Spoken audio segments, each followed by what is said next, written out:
हमारे YouTube channel Shashi Rangeela production को लाइक share subscribe करें और बेल आइकन के बटन को क्लिक करें।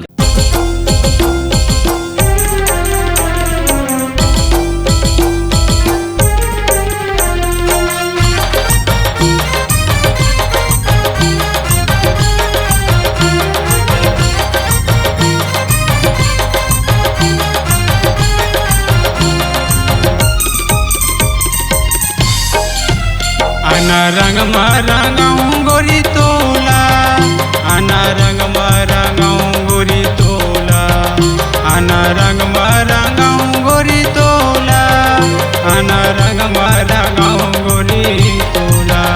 अरे आगे होली के तिहार, अरे आगे होली के तिहार, ये रानी वो रंग मरंगाऊं गोरी तोला।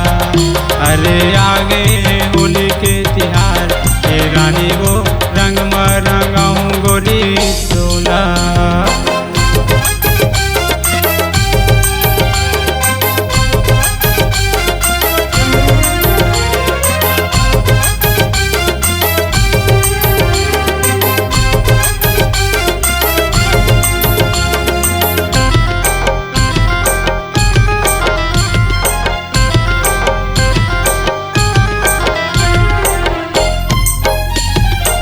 रंग लगावा गोरी का तोला पसंद है, हरा नीला लाल पीला सब मोर में रंग है, सब मोर में रंग है, वो सब मोर में रंग है।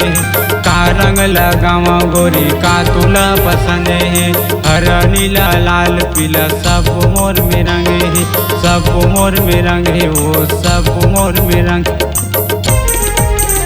आना रंग मरंगाऊं गोरी तोला, आना रंग मरंगाऊं गोरी तोला, आना रंग मरंगाऊं गोरी तोला, आना रंग मरंगाऊं गोरी तोला। अरे आगे होली के तिहार, अरे आगे होली के तिहार, ये रानी वो रंग मरंगाऊं गोरी तोला।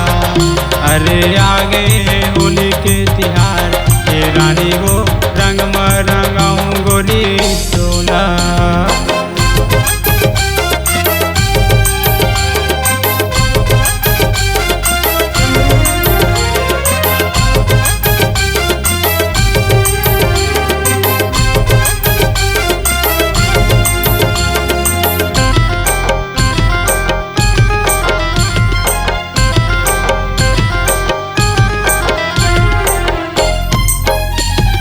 धरे हाँ गुलाल संगी हो लाल लाल रे, बिना रंगे छोड़ो नहीं चाहे हुए बवाल रे, चाहे हुए बवाल संगी चाहे हुए बवाल रे।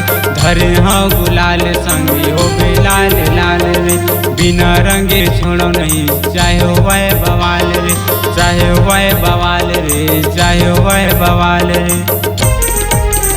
आना रंग मरंगाऊं गोरी तोला, आना रंग मरंगाऊं गोरी तोला, आना रंग मरंगाऊं गोरी तोला, आना रंग मरंगाऊं गोरी तोला।